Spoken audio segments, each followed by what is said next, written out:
Yeah, there are more Chelsea links to Karim Adeyemi, the Dortmund forward. So I just have to talk about it. I know the last video I did yesterday, I think you should see it if you haven't seen it.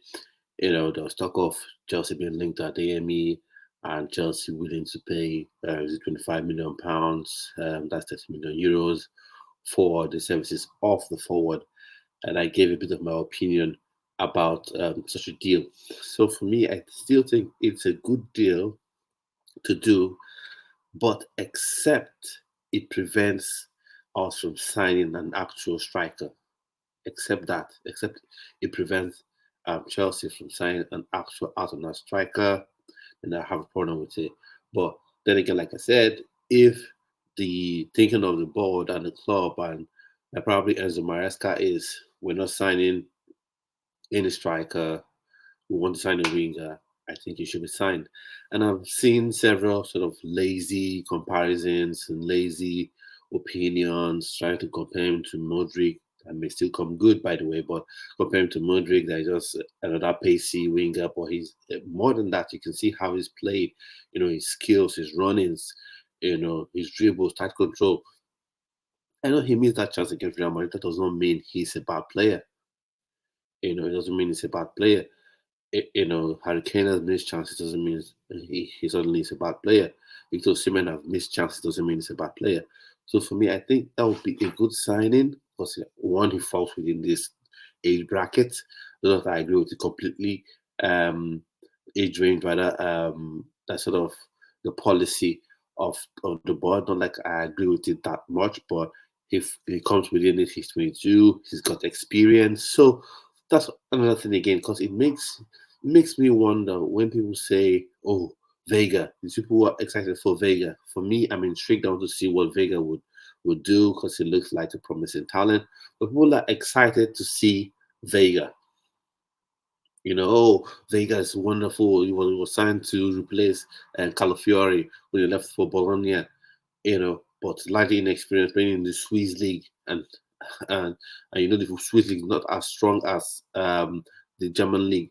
But then you have a player with Champions League experience, not just last season, but 2, 3 seasons in the Champions League. But you say, "Oh no, you don't want him." Oh no, no way, you don't want him. That just what I say does my head in, or makes me a bit confused when I look at certain people. I know everyone has their right to their opinions, and that's fine. So whether you're someone who has a YouTube channel or you're someone who you're just giving your opinion on the street or wherever, you have the right to your opinion. But sometimes it just seems that some people just have a certain unfair notion towards certain players. You want a Chiesa who's injured, although he's more experienced, but he has some injury problems. If you want him, that wouldn't be too much of a stretch. If you want him over Adeyemi, that wouldn't be too much of a stretch. But if you want Due over Karim Adeyemi, then I'm wondering, like, are you a prisoner of the moment? He's 19 years old. He's a very exciting talent, but he doesn't have as much experience as Karim Adeyemi. He doesn't. He doesn't. For me, I'm not saying Karim Adeyemi solves all the problem of the team, but I think it's good to have someone with that experience of playing in a top level European team, playing in a serious competition like the Bundesliga, playing in the Champions League. I think that's something you go for, and his price as well isn't too bad in relative terms. So it was something where you had to pay 60, 70, and I'll say, oh, no, we have to rethink. So I wonder what your thoughts are. These are my opinions. What your thoughts are on the player? You think is someone that just needs to go all out to get? For me, I think he brings a different sort of dimension. He's a different profile.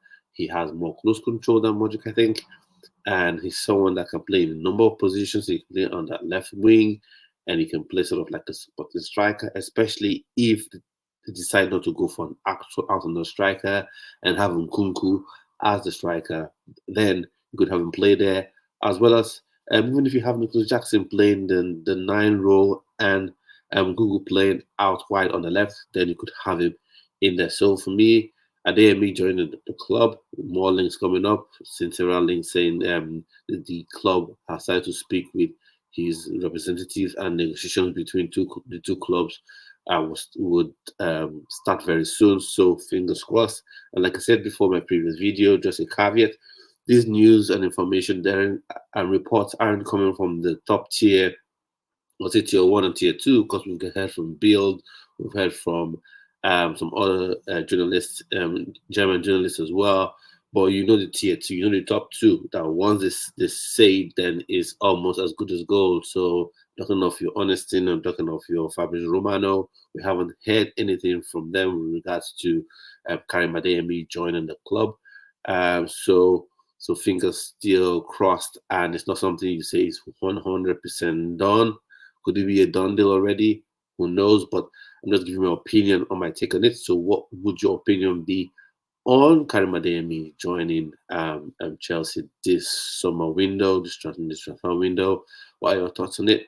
Just let me know in the comment section. And whilst you're here, please click on the notification bell, smash the like button, and subscribe to this channel, because that will help the channel grow and continue to inspire me to make more videos for you to enjoy. So at this point, we come to the end of today's video. I do catch you on yet another video. Bye bye.